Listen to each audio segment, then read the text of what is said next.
ಕುಶಾಲನಗರದಲ್ಲಿ ಅದ್ದೂರಿ ಹನುಮ ಜಯಂತಿ ನಡೆಯಲಿದ್ದು 10 ಮಂಟಪಗಳು ಪ್ರದರ್ಶನ ನೀಡಲಿವೆ. ಕಾರ್ಯಕ್ರಮಕ್ಕೆ ಆಗಮಿಸುವ ಭಕ್ತರು, ಪ್ರೇಕ್ಷಕರು ಶಾಂತಿಯುತವಾಗಿ ಕಾರ್ಯಕ್ರಮ ಯಶಸ್ಸಿಗೆ ಕೈಜೋಡಿಸಬೇಕಿದೆ ಎಂದು ಮಡಿಕೇರಿ ಶಾಸಕ ಡಾ. ಮಂತ್ರಗೌಡ ತಿಳಿಸಿದ್ದಾರೆ.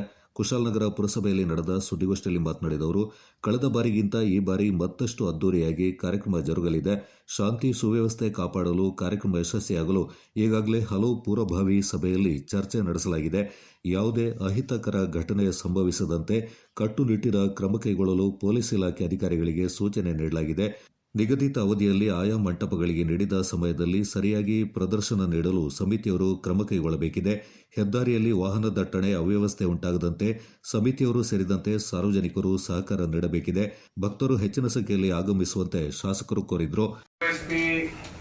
ಸರ್ಕಲ್ ಇನ್ಸ್ಪೆಕ್ಟರ್ ನಾವು ಒಂದು ಸಭೆಯಲ್ಲಿ HRP ರಾಮಮಂದಿರ ಮುಂದೆ ಒಂದು ಸಭೆ ಮಾಡಿದಾಗ ಅವ್ರು ಏನು ಹೇಳಿದ್ರೆ, ಎಷ್ಟು ಜನಸಂಖ್ಯೆ ಬೇಕು ನಾವು ಹಾಕ್ತೀವಿ, ಮಾತ್ರ ಜನಸಂಖ್ಯೆ ಇರೋಂಥ ಸಂದರ್ಭದಲ್ಲಿ ಕ್ರೌಡ್ ಕಂಟ್ರೋಲ್ ಮಾಡೋಕ್ಕಾಗುತ್ತೋ ಇಲ್ವಂತ ಒಂದು ದೊಡ್ಡ ಪ್ರಶ್ನೆ. ಯಾಕಂದರೆ ನೀವು ಹೇಳ್ದಂಗೆ ಕಂಟಿನ್ಯೂ KSA ಸ್ಟೇಡಿಯಂ ಆಗಿರೋಂಥ ದುರ್ಘಟನೆ, ಹಾಸನಲ್ಲಿ ಗಣಪತಿ ವಿಸರ್ಜನೆ ಆಗಂತ ಒಂದು ದುರ್ಘಟನೆ, ಆ ಥರ ಎಲ್ಲ ಅವಾಯ್ಡ್ ಮಾಡಬೇಕು ಅಂತ ನಮ್ಮ ಆಸೆ. ಯಾಕಂತಂದರೆ ಏನೋ ಖುಷಿಯಲ್ಲಿ ಬಂದಾಗ ಏಟೂ ಆಗ್ಬಾರ್ದು, ನೋವು ಆಗ್ಬಾರ್ದು, ಎಲ್ಲ ಖುಷಿಯಾಗಿ ಬಂದು ಹೋಗಬೇಕು. ಆ ವಿಚಾರದಲ್ಲಿ ನನಗೆ ಗೊತ್ತಿರೋಂಗೆ ಭದ್ರತೆ ಮಾಡ್ಕೊಂಡವ್ರೆ. ಮಾತ್ರ ನಾವು ಆ ಏನು ಕಾನೂನು ಪಾಲಿಸ ಅಂತ ಹೇಳವ್ರೆ ಅದನ್ನು ಪಾಲಿಸ್ಬೇಕು. ಹೊಸ ಫುಡ್ ಕೋರ್ಟ್ ಅಂತ ಮಾಡೋರೆ, ಅದು ಫ್ರೀ ಇಲ್ವಾ? ಎಲ್ಲ ಹೋಟೆಲ್ಗಳು ಇವತ್ತು ಫುಡ್ ಕೋರ್ಟ್ ಇದೆ. ಆಮೇಲೆ ಊಟದ ವ್ಯವಸ್ಥೆನು ನೀವು ಹೇಳ್ದಂಗೆ ಎಲ್ಲ ಹೋಟೆಲ್ಗೆ ನಾವು ಪರ್ಮಿಷನ್ ಕೊಟ್ಟಿದ್ದೀವಿ, ಪರ್ಮಿಷನ್ ಕೊಡಿಸಿದ್ವಿ. ಅಲ್ಲಲ್ಲೇ ಅವರವರಲ್ಲೇ ಮಾಡಿಸ್ಕೊಳ್ಳಿ ಅಂತ ಯಾಕೆ ಹೇಳ್ತೀನಿ ಅಂತಂದ್ರೆ, ಸಮಿತಿಗೆ ಜವಾಬ್ದಾರಿ ಕೊಟ್ಬಿಟ್ಟು ಅನಾಸಂತಾಗ ನೈಟು ಮಾಡಿಸ್ಬೋದಾಯಿತು.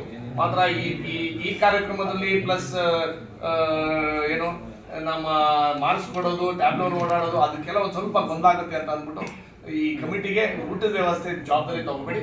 ಯಾರ್ಯಾರು ಅಂಗಡಿಗಳು ಮಾಲೀಕರುಗಳು ಅವರವರೇ ಮಾಡ್ಕೊತಾರೆ ಅವ್ರು ಮಾಡಲಿ. ಯಾಕಂದ್ರೆ ಲಾಸ್ಟ್ ಟೈಮು ತುಂಬಾ ಜನಕ್ಕೆ ಊಟ ಸಿಗ್ಲಿಲ್ಲ. ಆಮೇಲೆ ಬಸ್ ವ್ಯವಸ್ಥೆ ನೀವು ಹೇಳ್ದಂಗೆ ಕೇಳ್ತಿರೋ ಹಾರಂಗಿ ಹೋಗೋಕ್ಕೆ, ಇಲ್ಲಾಂದ್ರೆ ಕೂಡಿಗೆ ಹೋಗೋಕ್ಕೆ, ಮಾತ್ರ ಎಲ್ಲ ಒಬ್ಬೊಬ್ರು ಒಂದೊಂದು ಟೈಮಿಂಗ್ಸ್ ಬರ್ತಾ ಇರೋದ್ರಿಂದ ಅದೆಲ್ಲಾನು ಪೂಲಿಂಗ್ ಮಾಡೋಕೆ ಕಷ್ಟ ಆಯ್ತಿದ್ದಿಲ್ಲ. ಮಾತ್ರ ನಾನು ಗೊತ್ತಿರೋಂಗೆ ಅವರವರೇ ವ್ಯವಸ್ಥೆ ಮಾಡಿಸ್ಕೊಂಡವ್ರೆ ಅಂತ ನನ್ನ ಅಭಿಪ್ರಾಯ ಇದೆ. ಕುಶಾಲನಗರ ತಾಲೂಕು ಗ್ಯಾರಂಟಿ ಯೋಜನೆಗಳ ಅನುಷ್ಠಾನ ಸಮಿತಿ ಅಧ್ಯಕ್ಷ VP ಶಶಿಧರ್ ಮಾತನಾಡಿ, ಹನುಮ ಜಯಂತಿ ಅದ್ದೂರಿ ಪರಂಪರೆ ವೈಭವ ನಿರಂತರವಾಗಿ ಮುಂದುವರಿಯಬೇಕಿದೆ. ಊರ ಹಬ್ಬವಾಗಿ ಸೌಹಾರ್ದದ ಸಂಕೇತವಾದ ಹನುಮ ಜಯಂತಿ ಆಚರಣೆಗೆ ಈಗಾಗಲೇ ಶಾಸಕರು ಹಲವು ಪೂರ್ವಭಾವಿ ಸಭೆ ನಡೆಸಿ ವಿವಿಧ ಇಲಾಖೆ ಅಧಿಕಾರಿಗಳಿಗೆ ಅಗತ್ಯ ಸಲಹೆ ಸೂಚನೆ ನೀಡಿ ಕಾರ್ಯಕ್ರಮ ಯಶಸ್ವಿಯಾಗಿ ನಡೆಸಲು ಎಲ್ಲ ರೀತಿಯ ಸಹಕಾರ ನೀಡಿದ್ದಾರೆ ಎಂದರು. ನಮ್ಮೂರಿಗೆ ಡಬಲ್ ಧಮಾಕ ಇದ್ದಾರೆ. ಜಾತ್ರೆ ಕಳೆದು ಇನ್ನೂ ಅದರ ನೆನಪಿನಿಂದ ಹೊರಬರುವ ಮುನ್ನವೇ ಮತ್ತೊಂದು ಹನುಮ ಜಯಂತಿಗೆ ನಾವೆಲ್ಲರೂ ಸಿದ್ಧರಾಗಿದ್ದೀವಿ. ಇದು ಮನೆ ಮನೆಯ ಹಬ್ಬ ಆಗಿ ಪರಿವರ್ತನೆ ಆಗ್ತಿದೆ. ಊರಿನ ಮಂದಿ ಎಲ್ಲರೂ ಕೂಡ ನಮ್ಮ ಹಬ್ಬ ಅಂತೇಳಿ ತೆಗೆದುಕೊಳ್ತಿದ್ದಾರೆ. ಇಲ್ಲಿ ಅರ್ಥಪೂರ್ಣತೆ, ವಿಜೃಂಭಣೆ, ಒಂದು ನಮ್ಮೆಲ್ಲರೂ ಚಿತ್ತಾಕರ್ಷಣೆ ಮಾಡುವಂಥ ಮಂಟಪಗಳು, ಜೊತೆಯಲ್ಲಿ ಸೌಹಾರ್ದತೆ, ಎಲ್ಲರ ಒಳಗೊಳ್ಳುವಿಕೆ, ಎಲ್ಲರೂ ಇದರಲ್ಲಿ ಪಾತ್ರವಹಿಸೋದು ಮೂಲಕ ಇದನ್ನು ಒಂದು ಊರಿನ ಹಬ್ಬವಾಗಿ ಪರಿವರ್ತನೆ ಮಾಡಿ ಇದನ್ನು ಆಚರಣೆ ಮಾಡ್ತಾ ಇದ್ದೀವಿ. ಇಂಥ ಪರಂಪರೆ ಹಾಗೆ ಮುಂದುವರಿಬೇಕು ಅಂತ ನಮ್ಮೆಲ್ಲರದ್ದು ಆಶಯ. ಮತ್ತು ಈ ಸಿದ್ಧತೆ, ಈ ಕಾರ್ಯಕ್ರಮ ಸಂಪೂರ್ಣವಾಗಿ ಯಶಸ್ವಿಯಾಗಬೇಕು, ಪರಿಣಾಮಕಾರಿಯಾಗಿ ಮಾಡಬೇಕು, ಕಾನೂನು ಸುವ್ಯವಸ್ಥೆ ಧಕ್ಕೆ ಆಗಬಾರ್ದು ಅಂತೇಳಿ ನಮ್ಮ ಶಾಸಕರು ಕೂಡ ಎಲ್ಲ ಮುಂಜಾಗ್ರತಾ ಕ್ರಮಗಳನ್ನು, ಸಭೆಗಳನ್ನು, ಚಲಿಸುವ ದಾರಿಗಳಲ್ಲಿ ಸುಗಮವಾದ ಚಾಲನೆಗೆ ಅವಕಾಶವನ್ನು ಸೆಸ್ಕಾಮ್ ಇರ್ಬೋದು, ಫಾರೆಸ್ಟ್ ಡಿಪಾರ್ಟ್ಮೆಂಟ್ ಇರ್ಬೋದು, PWD ಮೂಲಕ ರಸ್ತೆ ದುರಸ್ತಿ ಇರ್ಬೋದು, ಎಲ್ಲ ರೀತಿಯಲ್ಲೂ ಕೂಡ ಪೂರ್ಣ ಪ್ರಮಾಣದಲ್ಲಿ ನೆರವು ಕೊಟ್ಟು ಈ ಕಾರ್ಯಕ್ರಮಕ್ಕೆ ಒತ್ತಾಸೆಯನ್ನು ನಿಂತ್ಕೊಂಡಿದ್ದಾರೆ. ದಶಮಂಟಪ ಸಮಿತಿ ಅಧ್ಯಕ್ಷ MD ಕೃಷ್ಣಪ್ಪ ಕೂಡ, ಅಧ್ಯಕ್ಷ ಪ್ರಮೋದ್ ಮುತ್ತಪ್ಪ, ಸಮಿತಿ ಪದಾಧಿಕಾರಿಗಳು ಈ ಸಂದರ್ಭ ಪಾಲ್ಗೊಂಡಿದ್ದರು.